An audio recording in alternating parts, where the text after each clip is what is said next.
It's official, ladies and gentlemen. The Las Vegas Raiders are officially on the clock. It finally happened. We completed a tank. I'm so happy. I'm so happy, but so sad at the same time because as I researched for this video, I realized that the Raiders now have the same amount of number 1 overall selections as playoff appearances since I was born in 2004. Yep. Let's be happy we got the number 1 pick, but still realize this is a dumpster fire of an organization. Oh my God. Yesterday was the best day to be a Raider fan since week 1 of the NFL season. We hadn't won in 2 months. We could have lost the number 1 pick, but thanks to Jackson Dart and the New York Giants, they sealed away the number 1 pick during the early slate, dominating the Dallas Cowgirls. The Cowgirls are embarrassing. Jackson Dart, shout out you, my brother. Completely changed the Raiders organization potentially with these back-to-back wins. I'm going to remember you for that. That's for sure. And that was the best case scenario for the Raiders. We needed them to win, the Giants to win in the early slate, so we could root against the damn Chiefs. I wanted us to beat the Chiefs. We were 0-5 in the division before this game. If we would have lost, we would have been 0-6 in the division. That is the definition of embarrassing. And we got to not root against our team. It was awesome. It was all we could ask for. And we freaking beat the Chiefs. Shout out Daniel Carlson showing off his leg. Yes, it was Chris Oladukin. Who was the other quarterback? Bashule, I think. And dude, he almost won the Chiefs the dang game at the end of the quarter. I thought I was watching Patrick Mahomes again. Just laying a 50-yard dot right into Hollywood Brown's hands to kick a game-leading field goal for the Chiefs. But AOC, the man who's given us probably our most exciting football as Raider fans in the past 2 to 3 years, drives down the field and gets us a win. That's how you end the season. That's how you flip the script. It's got to be the turning point, right? It has to be the turning point in this franchise. Daniel Carlson shows he still has his leg after a up and down season, I'd say, for him. We were 1-5 in the division. Thank God. Going 0-6 is just, you look at going 0-6 in the division, you're like, yeah, we're a long way away. But at least we got 1 win. But just imagine a scenario where if Daniel Carlson made that kick, we lost the number 1 pick. What would be everyone's reaction? I think I would have broke plenty things, including this screen in front of me, if that ever happened. But at least it didn't. Let's be thankful for the number 1 pick. As of today, Pete Carrol was officially fired. He is going to be another one and done, just like Antonio Pierce. McDaniels wasn't really a one and done, but he should have been. It's the Mark Davis special. You sign for a year, he gets to pay you for the next 5-10 years. He loves to give out free money. That is now 3 coaches since 2023. New coach every season. And the 6th since 2021, including interns. It is the most important offseason in my time of watching Raiders football. 100%. This is where you say, John Spytek, you have the clean slate. It's your free say. Wherever you want, you get. Spytek and Tom Brady, it's up to them. I'm putting a lot of faith into them. I fully expect 6 to 8 wins next year. Like I expected this past year. I'm expecting a jump in wins. We have the number 1 pick. I'm fully on the Mendoza hype. I've watched a decent amount of Mendoza. I'm still going to watch some Dante Moore. But Mendoza looks like he is capable of being that number 1 pick and being a guy from day 1 in the NFL.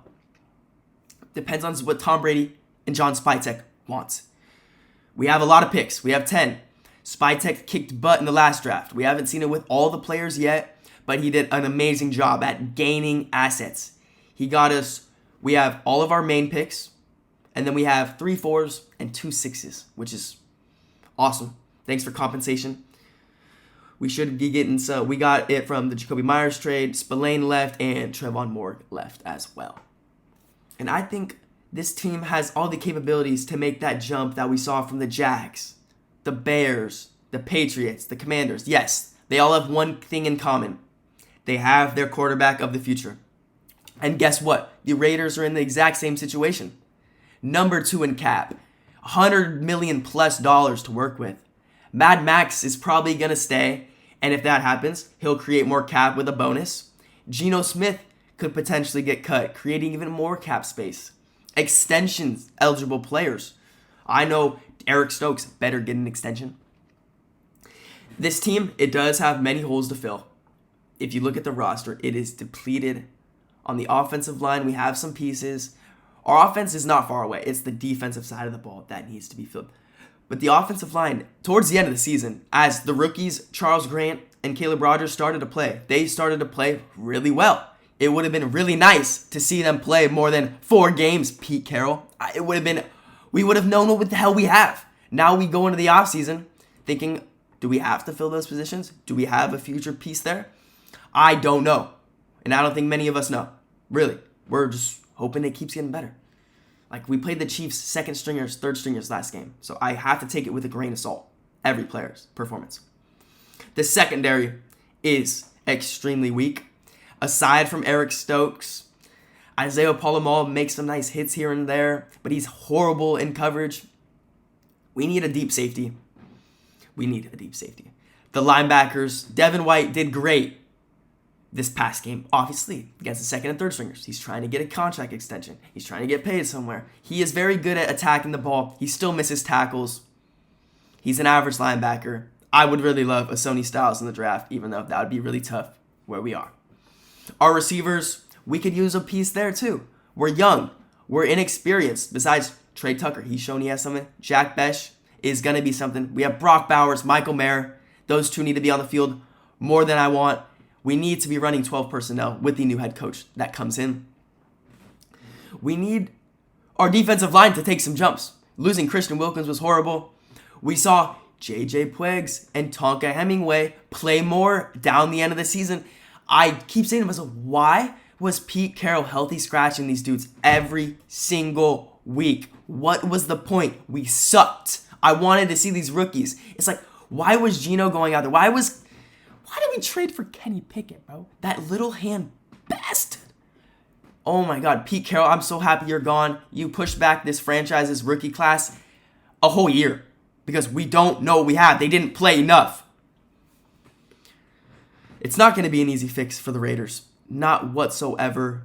But they can make the playoffs after losing double-digit seasons. As I said, teams have done it. 2 teams have done it in the past 2 years. It's going to keep happening. It's the NFL. Things change. You just got to win a couple one-score games and you make the playoffs. It's really that simple but that hard at the same time. This team has a lot of gaps. It just takes a couple right decisions, including the quarterback, the offensive line, the defense in general needs pieces. They need a hit in the draft. They need a hit in free agency. We have to ace this offseason, or else it's going to be another long season. A really long season for the Las Vegas Raiders. How would you guys attack the Raiders offseason? If you were Tom Brady and John Spytek, who do you guys want a head coach? Going to be talking about it in a future video. Are you guys sold on Mendoza? I am getting towards there, but I got it. There's still 100 days till the draft. You never know what can happen. This has to be the change of the guard for the Raiders. This has to be the turning point. If this isn't the turning point, there never will be one. And I'll catch y'all boys tomorrow.